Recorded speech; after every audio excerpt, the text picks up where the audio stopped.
Evidentemente, a era digital é responsável por transformações que afetam não apenas as relações profissionais, como também as estruturas sociais das quais fazem parte mais de 8 bilhões de pessoas ao redor do mundo. Mas é inegável. As desigualdades sociais, a falta de escolarização excluem, deixam no limbo desse macrocosmo tecnológico aproximadamente 36 milhões de brasileiros que em 2022, por N motivos, não tiveram acesso à internet. Isso segundo informações do IBGE. É preciso que nos provoquemos uns aos outros para que estejamos atentos à revolução tecnológica em curso desde o século passado. É preciso que juntos busquemos caminhos para maximizar os benefícios e minimizar os riscos da realidade virtual em que todos estamos imersos. Olá, sejam muito bem-vindos ao podcast Redigir. Aqui, Gislaine Buozzi, escritora e professora de redação e literatura.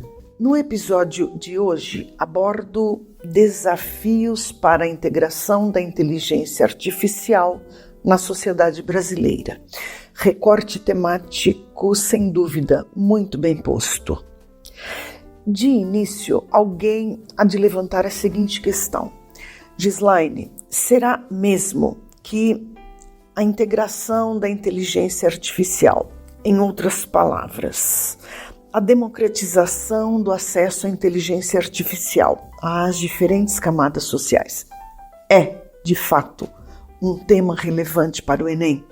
Bem, se considerarmos que hoje as ferramentas de inteligência artificial ganham espaço em sala de aula e, por consequência, o ensino-aprendizagem avança. Se considerarmos que alertas de temporais, de alagamentos, de furacões já sejam disparados nas telas de quem tenha acesso à internet móvel com conexão 4 e 5G, está claro que o tema reúne, sim, os pressupostos que o Enem põe na mesa.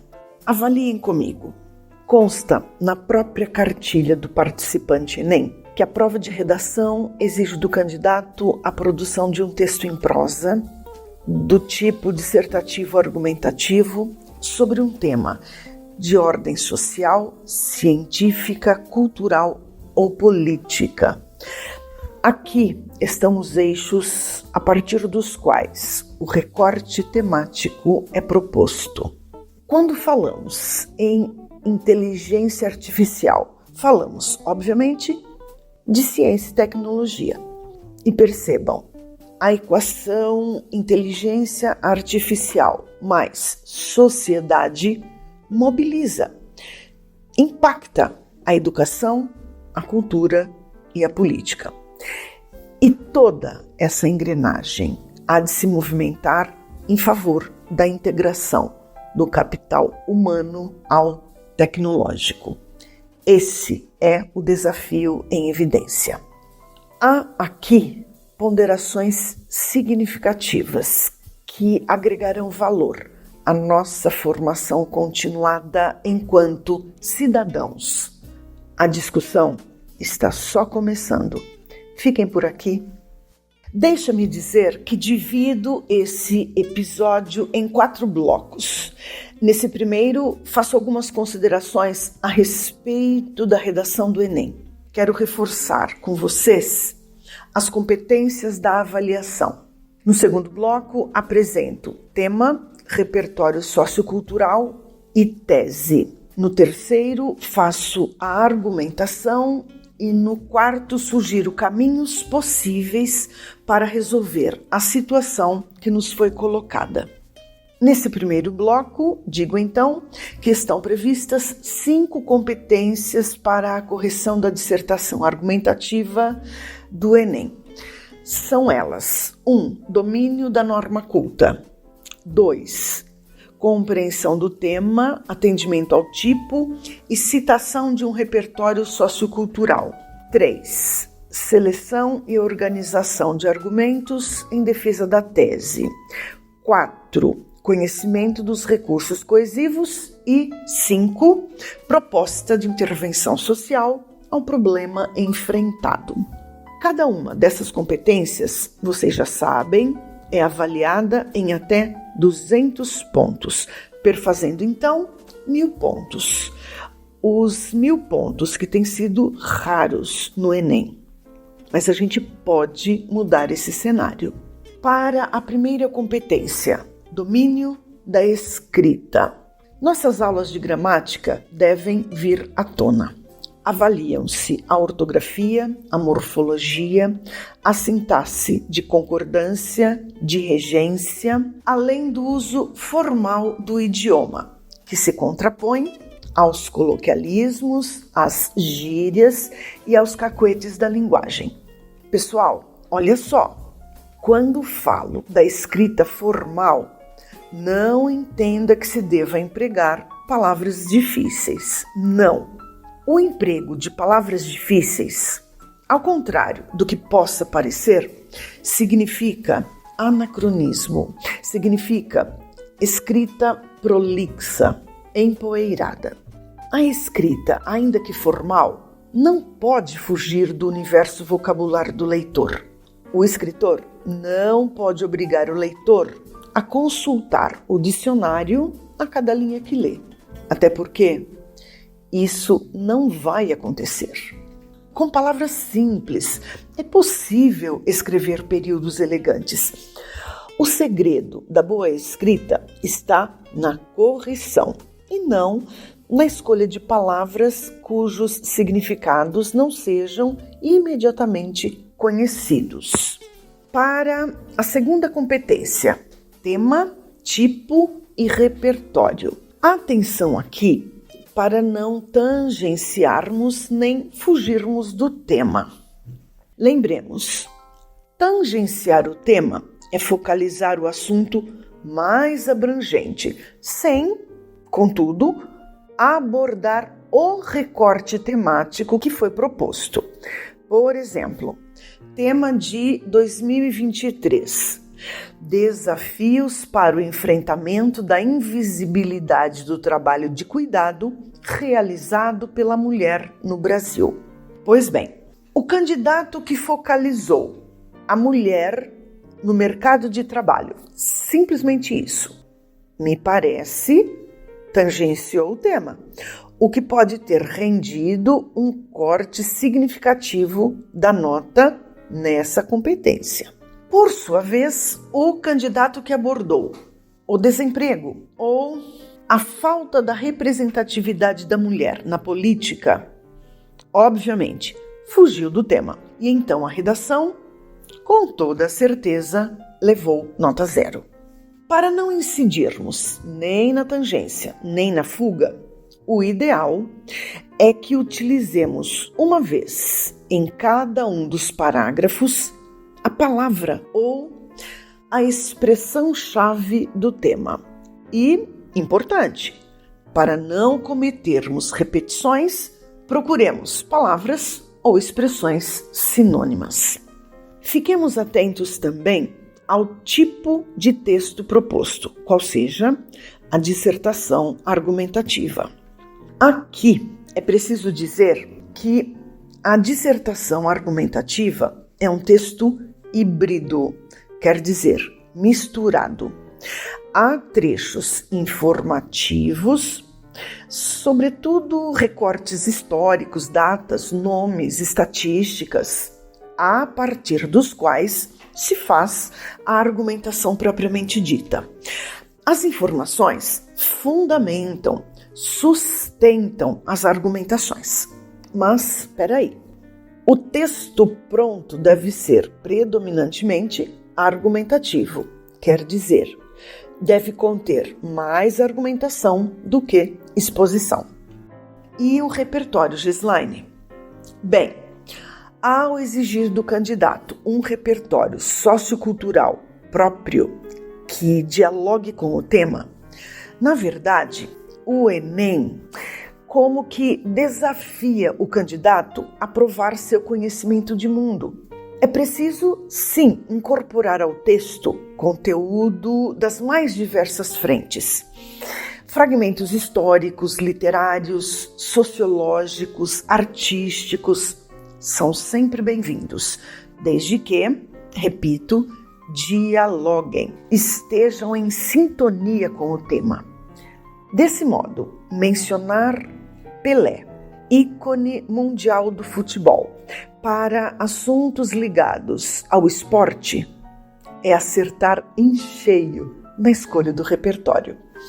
Mencionar Drauzio Varela, médico oncologista brasileiro, para recortes ligados à saúde é também acertar. Vamos lembrar ainda que o repertório sociocultural deve ser pertinente, como já dissemos, e também legitimado, quer dizer autorizado por uma das áreas do conhecimento, além de ser vinculado, entranhado, bem aproveitado ao longo do texto. Na terceira competência, o corretor verifica se o candidato é capaz de selecionar, organizar e relacionar de modo coerente argumentos intimamente ligados ao tema. Percebam que essa competência é complexa. Quando se fala em selecionar e relacionar, fala-se na escolha de fatos, causas, consequências, comparações, exemplificações, obviamente bem conectadas, bem relacionadas ao tema. Quando se fala em organizar, fala-se da harmonia do corpo do texto, começo, meio e fim. Temos aqui uma estratégia para sugerir a vocês. Aliás, temos não uma estratégia qualquer, e sim a estratégia, digamos, pretendida pelo corretor. Quanto mais organizado o texto, mais céleres a leitura e a correção. Organizem o texto assim. No primeiro parágrafo, apresentem o tema, antecipem pelo menos 2 argumentos e escrevam a tese. Tese é o ponto de vista do dissertador. O primeiro parágrafo, ou seja, a introdução, funciona como o projeto do texto. No segundo e no terceiro parágrafos, desenvolvam, explorem os argumentos lançados na introdução. Em quaisquer desses 3 primeiros parágrafos deve haver o repertório sociocultural. No último parágrafo, claro, finalizem o texto. Esse é o instante ideal para escrevermos a proposta de intervenção social, cuja intenção é levantar soluções para a problemática. Na quarta competência, mecanismos de coesão. Aqui é posta à prova a habilidade do candidato em empregar os recursos coesivos, quais sejam as conjunções, os pronomes, as preposições. E quando se fala em coesão, é muito comum o candidato pensar que se houver uma conjunção no início do segundo, do terceiro e do quarto parágrafos, esteja tudo resolvido. Opa, não é só isso não. Na verdade, nossa atenção deve se voltar a 2 tipos de coesão: a interparágrafos e a intraparágrafo. A coesão interparágrafos é exatamente essa que acabamos de mencionar. É a coesão avaliada na superfície do texto. No início do segundo, do terceiro e do quarto parágrafos deve haver, sim, uma conjunção ou uma locução conjuntiva. A coesão intraparágrafo é aquela que acontece dentro do parágrafo. Verifica-se o emprego correto de conectores entre as palavras e entre os períodos que compõem o parágrafo. Nessa competência, confere-se também a capacidade de o candidato escrever sem incidir em repetições. Vamos lembrar de um outro detalhe muitíssimo importante. Não devemos construir parágrafos de uma só frase. Quando isso acontece, o parágrafo torna-se labiríntico, ou seja, a ideia principal vai se perdendo em meio a tantas intercalações. Só mais uma coisinha ainda sobre essa competência. O corretor pretende encontrar períodos simples, formados por apenas uma oração, e períodos compostos por coordenação ou subordinação, ou seja, períodos formados por mais de uma oração. Para a quinta competência, proposta de intervenção social, é preciso pensar em ação, agente, modo ou meio e finalidade, além do detalhamento de um desses itens. Isso quer dizer que o candidato deve encontrar respostas para o que deve ser feito para resolver o problema, quem deve fazer, como deve ser feito, para que deve ser feito, e então detalhar, explorar um pouco mais, pelo menos um desses elementos. Nesse segundo bloco, apresento a vocês o tema, o repertório sociocultural e a tese. O recorte temático é Desafios para a integração da inteligência artificial na sociedade brasileira. Percebemos que a palavra desafios dá ao candidato a incumbência de encontrar caminhos para vencê-los, solucioná-los. Entretanto, não podemos admitir que ao longo da dissertação nos ocupemos apenas em apontar soluções. Não. É preciso apresentarmos e problematizarmos o tema antes de solucionarmos. Pois bem, uma maneira eficiente para a apresentação do tema é fazermos uma remissão histórica com eventos ou nomes importantes. O que aconteceu ou o que foi acontecendo para que a inteligência artificial tivesse hoje alcançado patamares tão significativos? Quem contribuiu para isso? Olha só, esse mergulho na história já passa a valer como repertório sociocultural.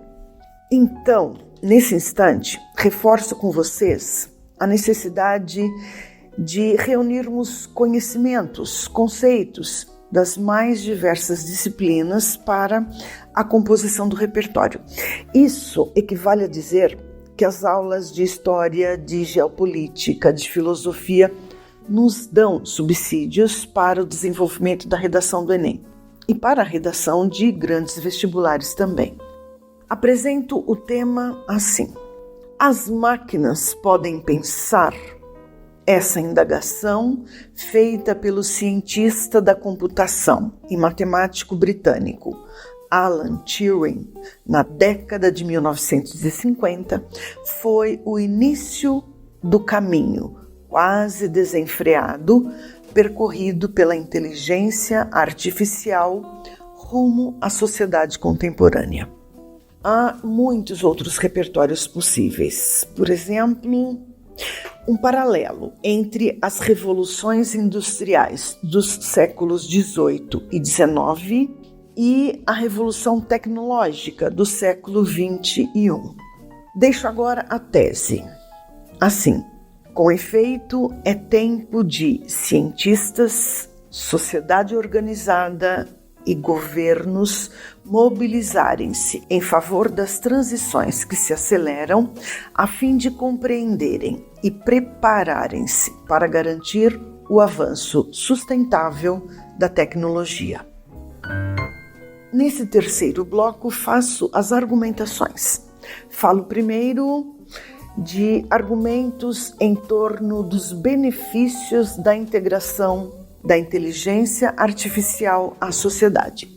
Sem dúvida, isso é vetor para a melhoria da qualidade de vida. Na área da saúde, a telemedicina, potencializada pela inteligência artificial, possibilita diagnósticos mais rápidos, amplia o acesso a consultas médicas de pacientes em locais remotos, permite o monitoramento contínuo da saúde desses pacientes, além de contribuir para a prevenção de doenças. Na esfera ambiental, os sistemas inteligentes são vitais na previsão de desastres naturais, o que sinaliza ações, obviamente, preventivas. No setor educacional, a inteligência artificial aprimora o ensino-aprendizagem, quer seja na identificação das dificuldades dos alunos, quer seja na otimização do trabalho do professor. A segurança pública também é escalada com algoritmos de inteligência artificial que captam, armazenam e analisam dados para prevenir crimes, demarcar patrulhamentos e identificar criminosos. Enfim, a inteligência artificial pavimenta o caminho para uma sociedade mais conectada, saudável e segura. Os próximos argumentos focalizam os desafios que nos foram propostos. Vamos lá. Falar de integração é também falar de inclusão. Nesse sentido, para que isso seja possível, há que se levar em consideração 3 requisitos estruturais clássicos, básicos: o computador, o acesso à internet e o domínio das ferramentas tecnológicas. Mas, olha só, ainda há quem acredite que para ser considerado incluído, basta ter um computador. Isso é uma ingenuidade. Segundo dados da última pesquisa nacional por amostra de domicílios, PNAD, metade da população brasileira tem um computador em casa. Mas isso não equivale a dizer que metade da população seja, de fato, digitalmente incluída, por faltarem os outros 2 pilares essenciais, quais sejam o domínio das ferramentas e o acesso à internet. Soma-se a isso o fato de que ainda existam, em regiões periféricas, escolas com fornecimento irregular de energia elétrica, condição sem a qual não se pode falar em tecnologia digital. Um outro desafio se impõe: a literacia digital, formação que vai além do simples uso de dispositivos. Trata-se da habilidade de entender e utilizar a tecnologia de modo crítico e seguro. Muitos usuários, mesmo com acesso a computadores e à internet, não estão preparados para discernirem as informações confiáveis das falsas, nem para protegerem seus dados pessoais, nem para entenderem os impactos éticos das tecnologias. Nesse quarto e último bloco, falo sobre intervenções para solucionar a demanda. Aqui estão. Para vencer os desafios da integração da inteligência artificial à sociedade, espera-se maior investimento público-privado na pasta da ciência, tecnologia e inovações, com ampla fiscalização da aplicação do orçamento, a fim de que institutos educacionais sejam mais bem equipados, além do que estudantes, profissionais dos mais diversos segmentos e população em geral sejam eficientemente preparados e, quando for o caso, requalificados por meio de cursos de formação continuada para dominarem as ferramentas do universo tecnológico. Por fim, a literacia digital é um pilar necessário para a integração, o que assegura aos indivíduos não apenas o acesso, como também a participação ativa no ecossistema tecnológico. Então é isso. Antes de escreverem a dissertação, sugiro que, se for preciso, ouçam novamente o podcast e leiam tanto o material de apoio quanto outros conteúdos sobre o tema. Também convido vocês a assinarem o podcast da plataforma Redigir. Um abraço, ótimas dissertações, excelentes resultados no Enem e até o próximo episódio.